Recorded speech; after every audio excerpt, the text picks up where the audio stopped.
নমস্কার বন্ধুরা, আমার হোম কুকিংয়ে আপনাদের সবাইকে স্বাগত। আজকে আমি চলে এসেছি আবার একটি নতুন রেসিপি নিয়ে। তো ভিডিওটি কথা স্কিপ না করে পুরোটা দেখার জন্য আপনাদের কাছে আমার একান্তভাবে অনুরোধ রইল। আজকে আমি আপনাদেরকে বানিয়ে দেখাচ্ছি খুবই সুন্দর এবং সহজ পদ্ধতিতে মাত্র 1 কাপ সুজি আর একটি মাত্র আলু দিয়ে দারুণ মুচমুচ এবং মুখরোচক খুবই টেস্টি একটি নাস্তার রেসিপি। এই নাস্তাগুলো বানিয়ে ফেলা ঠিক যতটাই সহজ, খেতে কিন্তু ঠিক ততটাই দুর্দান্ত টেস্টি হয়।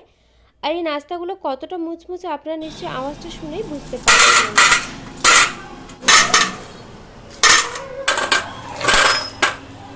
তো এই রেসিপিটি বানানোর জন্য দেখুন এখানে একটি প্রথমে বসিয়ে দিয়েছি কড়াতে আমি দিয়ে দিচ্ছি এখানে দেখুন হাফ চামচের একটু কম পরিমাণ করে গোটা জিরে।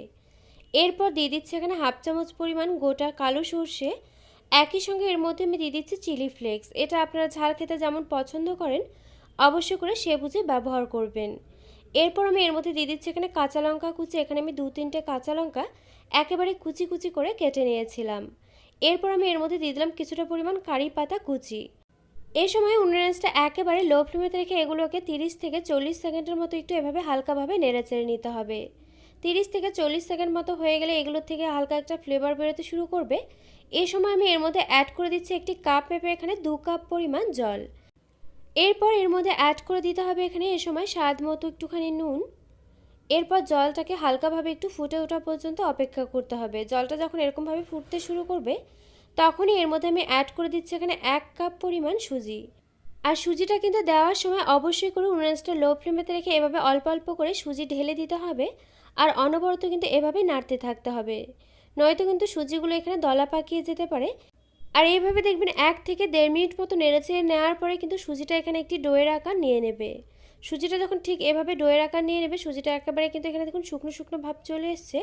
এখন এটাকে একটি বোলের মধ্যে আমি নামিয়ে নিচ্ছি। এরপর দেখুন এখানে নিয়েছি একটি বড় সাইজের আলু। আমি খোসাটাকে ছাড়িয়ে আলুটাকে খুব ভালোভাবে সেদ্ধ করে নিয়েছিলাম। এখন এই আলুটাকে আমি দেখুন একটি গ্রেটারের সাহায্যে খুব ভালোভাবে একটু গ্রেট করে নিচ্ছি। আপনারা চাইলে হাত দিয়েও কিন্তু আলুটাকে ম্যাশ করে নিতে পারেন, তবে এভাবে গ্রেটার দিয়ে যদি গ্রেট করা যায় তবে কিন্তু আলুটার কোনো রকম দলা দলা ভাব থাকবে না, খুব ভালোভাবে কিন্তু এটা মাখা হবে। আলুটা এখানে আমার গ্রেট করা হয়ে গিয়েছে। এখন এই সুজিটার সঙ্গে আলু সেদ্ধটাকে খুব ভালোভাবে দেখুন একটু মেখে নিচ্ছি।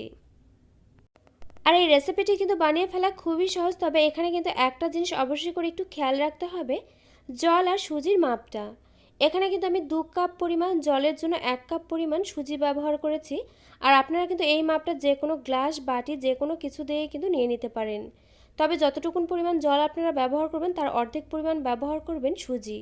তো এখানে আমার সমস্ত কিছু মেখে নেওয়া হয়ে গেলে এখন আমি দেখুন নাস্তাগুলোকে বানিয়ে নিচ্ছি। এটা কিন্তু খুব সহজে বানিয়ে ফেলা যায়, আপনারা নিশ্চয়ই দেখেই বুঝতে পারছেন ঠিক কিভাবে আমি এই নাস্তাগুলোকে তৈরি করছি। এখানে দেখুন একটি নাস্তা কিন্তু আমার তৈরি করে নেওয়া হয়ে গিয়েছে। একইভাবে আমি প্রত্যেকটি নাস্তা ঠিক এভাবেই তৈরি করে নেব। আরেকটি এখানে আমি আপনাদেরকে দেখুন একটু বানিয়ে নিয়ে দেখিয়ে দিচ্ছি। প্রথমে এভাবে অল্প করে হাতে একটুখানি নিয়ে এটাকে দেখুন একটু হাত দিয়ে এভাবে প্রথমে গোল করে তারপর দুটো সাইডে একটু লম্বা করে নিয়ে ঠিক এভাবে এটাকে তৈরি করে নিতে হবে।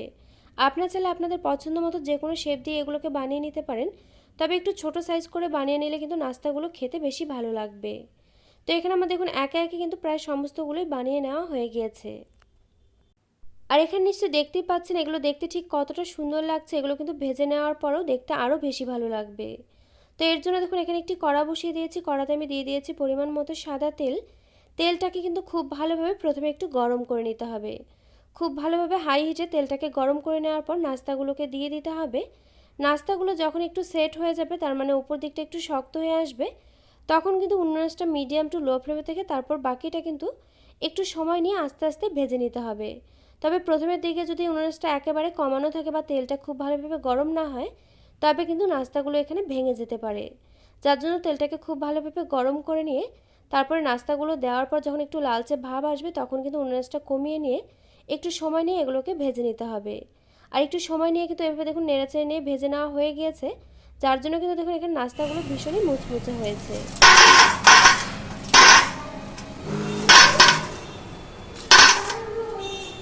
তো এখানে আমার এই নাস্তাগুলো ভেজে নেওয়া হয়ে গেলে দেখুন বাকিগুলোকে আমি একইভাবে ঠিক ভেজে নিচ্ছি। আর বন্ধুরা, আমাদের কিন্তু সকলেরই বাড়িতে দেখবেন ছোট থেকে বড় সকলে কিন্তু বাজারের খাবার বা দোকানের খাবার হোক বা প্যাকেটের খাবার খেতে কিন্তু ভীষণভাবে পছন্দ করে। আর এই রেসিপিটি যদি আপনারা একবার বাড়িতে ছোট থেকে বড় যে কাউকে বানিয়ে যদি খাওয়ান, তবে দেখবেন বাইরের খাওয়ার বা দোকানের খাওয়ার বা প্যাকেটের খাওয়ার কোনো কিছুই কিন্তু খাওয়ার জন্য আর আবদার করছে না। বারবার কিন্তু আপনাকে আবদার করবে এই রেসিপিটি এভাবে বানিয়ে দেওয়ার জন্য। তো ঝটপট করে আপনিও একবার এই রেসিপিটি এভাবে বাড়িতে ট্রাই করে আপনার পরিবারের সকলকে অবশ্যই করে একবার এভাবে খাইয়ে দেখুন। তো আমার এই রেসিপিটি আপনাদের কাছে কেমন লাগলো অবশ্যই একটি লাইক দিয়ে কমেন্ট করে জানাতে কিন্তু ভুলবেন না, কারণ আপনাদের একটি লাইক একটি কমেন্ট কিন্তু আমাকে এরকম নতুন নতুন ভিডিও বানাতে আরও অনেক বেশি উৎসাহিত করবে। পাশে থাকা বেল আইকন অবশ্যই প্রেস করে দেবেন, এতে করে আমার নিত্য নতুন ভিডিওর আপডেট আপনাদের কাছে পৌঁছে যাবে সবার আগে। তো আজকের মতো ভিডিওটা এ পর্যন্ত, আবারও পরে দেখা হচ্ছে অন্য কোনো নতুন ভিডিওর সঙ্গে। আর আমার এই ভিডিওটি শেষ পর্যন্ত দেখার জন্য আপনাকে জানাই অসংখ্য ধন্যবাদ।